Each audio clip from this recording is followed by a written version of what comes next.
السلام علیکم ورحمۃ اللہ وبرکاتہ۔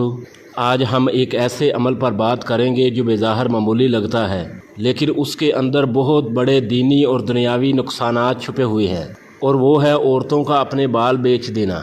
سوچنے کی بات یہ ہے کہ اسلام اس بارے میں ہماری کیا رہنمائی کرتا ہے۔ اسلام نے انسان کے جسم کے ہر حصے کو ادب و احترام کے ساتھ رکھنے کا حکم دیا ہے۔ حضرت عبداللہ بن عمر رضی اللہ تعالیٰ عنہ اپنے کٹے ہوئے بالوں کو دفن کرتے تھے۔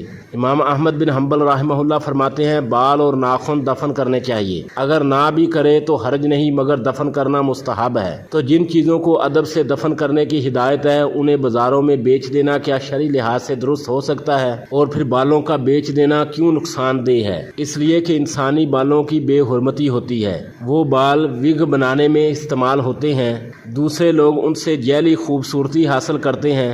بعض اوقات ایسی عورتوں سے مرد بھی دھوکہ کھاتے ہیں، اور دوسرا یہ کہ یہ حرام کمانے کا ذریعہ بن جاتا ہے۔ علماء کے مطابق انسانی بالوں کا بیچنا ناجائز اور حرام ہے۔ صحیح بخاری کی حدیث میں ہے کہ اللہ کی لعنت ہو بال جوڑنے والی اور جڑوانے والی پر۔ اور تیسرا یہ کہ جادو اور شیطانی عمل میں بال استعمال ہو سکتے ہیں۔ جادوگر ان چیزوں کو استعمال کر کے انسان کی زندگی برباد کر سکتے ہیں، تو پھر کیوں ہم اپنے جسم کے اجزاء کسی اجنبی کے ہاتھ میں دیں اور پھر وہ ان پر جادو ٹونا کرے؟ تو میری بہنوں، اپنے بال بیچ کر تھوڑا دنیاوی فائدہ حاصل کرنے کی بجائے ان کی عزت کریں، انہیں دفن کریں اور اللہ کی رضا کو ترجیح دیں۔ اللہ ہمیں دین کی سمجھ عطا فرمائے اور ہر ناجائز کام سے بچنے کی توفیق دے۔ والسلام علیکم ورحمۃ اللہ وبرکاتہ۔